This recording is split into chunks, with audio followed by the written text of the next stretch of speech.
Good morning.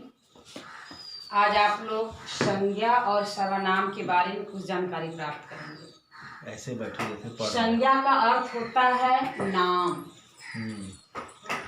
संसार में जितने भी व्यक्ति या वस्तुएं हैं उनका कोई न कोई नाम निश्चित किया गया है उनके पहचान के लिए। जैसे मान लीजिए यह पेन है, तो पेन है लेकिन इसका हम एक नाम, एक पदार्थ है, वस्तु है, लेकिन इसको पेन नाम दिए हैं इसको पहचान के लिए। तो यहाँ संज्ञा में संज्ञा का अर्थ होता है नाम। संसार में जितने भी व्यक्ति या वस्तुएं हैं उनका कोई न कोई नाम अवश्य होता है। जैसे राम किसी व्यक्ति का नाम है, भारत किसी स्थान का नाम है, पुस्तक किसी वस्तु का नाम है, मिठाई भाव, मीठा यानी मिठाई व भाववाचक है, पानी द्रव्य, लोहा द्रव्य, यानी ये सब क्या है? संज्ञा शब्द है। परिभाषा: किसी व्यक्ति वस्तु स्थान आदि के नाम को हम संज्ञा कहते हैं। संज्ञा के 5 भेद होते हैं। जैसे व्यक्तिवाचक संज्ञा। व्यक्तिवाचक संज्ञा में केवल एक ही व्यक्ति या वस्तु का बोध होता है हमें। जैसे राम किसी एक विशेष व्यक्ति का नाम है। बनारस किसी एक विशेष स्थान का नाम है। और गंगा एक नदी है।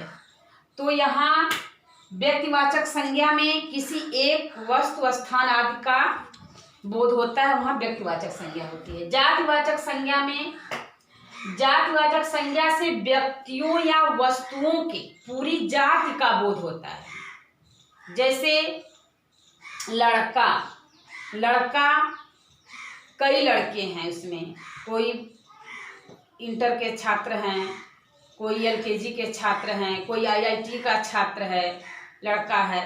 तो लड़का एक क्या है? आपका एक जाति है। घोड़ा, घर, मेज, लेखक, किताब आदि, यानी किताब कितनी किताबें हैं, लेखक बहुत से लेखक हैं। तो यहाँ एक जाति समुदाय का बोध होता है, वहाँ जातिवाचक संज्ञा हो गई। द्रव्यवाचक संज्ञा।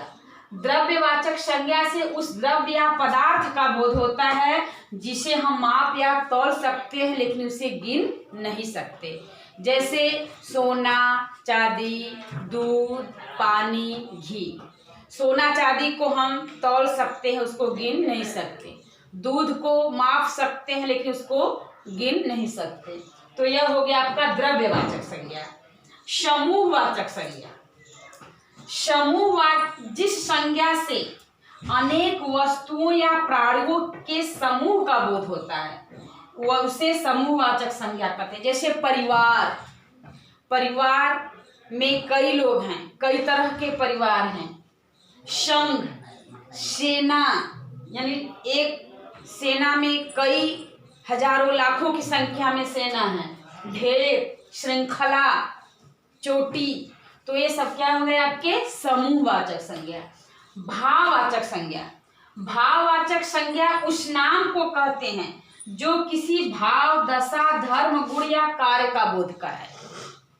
जैसे सजावट। सजा है वह सजावट। लिखावट, लिखना क्रिया है लेकिन लिखावट, उसका भाव इतना सुंदर लिखावट है तो वहाँ भाववाचक संज्ञा हो गया। मनुष्य है लेकिन उसके अंदर क्या? मनुष्यता है। महिमा, महान है। मानव है लेकिन उसकी महिमा। सरल, बहुत सीधा है, सरल है, सरलता, यानी यहाँ भाव प्रदर्शित कर रहा है। गर्मी, गर्म है लेकिन गर्मी, बहुत गर्मी है। तो यहाँ ये सब क्या हो गए आपके? भाववाचक संज्ञा। फिर संज्ञा और सर्वनाम की परिभाषा: संज्ञा के स्थान पर प्रयुक्त होने वाले शब्दों को सर्वनाम कहते हैं। संज्ञा के स्थान पर, यह राम का पेन है, यह राम की पुस्तक है, तो यहाँ राम संज्ञा है। यह क्या है? यह सर्वनाम। वह बहुत दूर है, तुम जा रहे हो, तो तो यहाँ संज्ञा के स्थान पर जो प्रयुक्त होने वाले शब्द होते हैं उन्हें सर्वनाम कहते हैं। जैसे मैं, तुम, हम, वे, आप आदि। सर्वनाम के 6 भेद होते हैं। पुरुषवाचक सर्वनाम, पुरुषवाचक में मैं उत्तम पुरुष, तुम मध्यम पुरुष, वह प्रथम पुरुष, यह हो गए आपके पुरुषवाचक सर्वनाम। निश्चयवाचक सर्वनाम, यह राम का पुस्तक है, यह राम का पेन है, यह निश्चित है, यह निश्चयवाचक सर्वनाम। अनिश्चयवाचक, कोई घर में आया है, कुछ कुछ गर्मी पड़ रही है, यानी निश्चित नहीं है, अनिश्चयवाचक सर्वनाम हो गया। संबंधवाचक सर्वनाम, जैसे राम श्याम का भाई है, यानी उसका राम का श्याम से संबंध है। प्रश्नवाचक, कौन, वहां कौन है, तुम क्या कर रहे हो, यहाँ तुम क्या कर रहे हो, यहाँ प्रश्नवाचक सर्वनाम हो गया।